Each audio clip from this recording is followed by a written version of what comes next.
Elle savait pertinemment qu'elle violait la loi en endommageant volontairement des biens publics. Devant le poste de police, elle a diffusé en direct la destruction de 18 vélos en libre service. Une fois les vélos détruits, elle n'a même pas cherché à fuir, au contraire, elle a encouragé les passants à appeler la police pour qu'on l'arrête. Lorsque les agents sont arrivés, elle n'a opposé aucune résistance et a même reconnu ouvertement les faits. Plus étrange encore, dans la salle d'interrogatoire, elle n'a pas tenté de se défendre, au contraire, elle a expliqué elle-même que les dégâts causés dépassaient largement 10 000 yuans, ce qui lui vaudrait au moins 10 jours de détention. En entendant qu'elle serait placée en cellule de détention, la jeune femme a esquissé un sourire satisfait, car c'était le seul moyen pour elle de sauver sa vie. En réalité, elle était une renaissante. Dans sa vie précédente, sa meilleure amie et son petit ami avaient utilisé sa clé de sécurité pour commettre un vol retentissant de 50 millions, impliquant toute l'école. Elle avait été désignée comme coupable et condamnée à 10 ans de prison. Ses parents, ruinés à force de chercher à prouver son innocence et à payer les meilleurs avocats, étaient morts d'épuisement et de chagrin. Elle croyait qu'après avoir purgé sa peine, elle pourrait enfin retrouver la liberté, mais à la veille de sa sortie, une codétenue l'avait assassinée. Dans sa vie passée, ce soir-là à 20 h, elle avait bu de l'eau dans laquelle sa soi-disant amie avait mis des somnifères,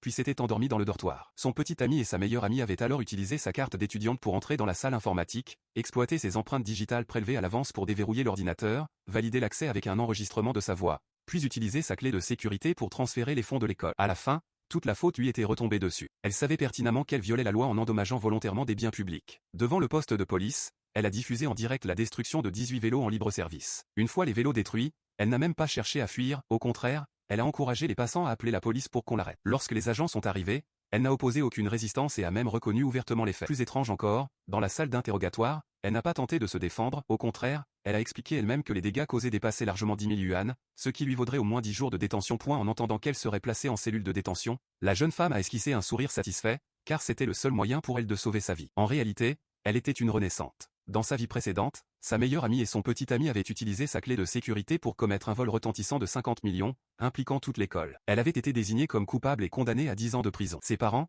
ruinés à force de chercher à prouver son innocence et à payer les meilleurs avocats, étaient morts d'épuisement et de chagrin. Elle croyait qu'après avoir purgé sa peine, elle pourrait enfin retrouver la liberté, mais à la veille de sa sortie, une codétenue l'avait assassinée. Dans sa vie passée, ce soir-là à 20 h, elle avait bu de l'eau dans laquelle sa soi-disant amie avait mis des somnifères, puis s'était endormie dans le dortoir. Son petit ami et sa meilleure amie avaient alors utilisé sa carte d'étudiante pour entrer dans la salle informatique, exploiter ses empreintes digitales prélevées à l'avance pour déverrouiller l'ordinateur, valider l'accès avec un enregistrement de sa voix, puis utiliser sa clé de sécurité pour transférer les fonds de l'école. À la fin, toute la faute lui était retombée dessus.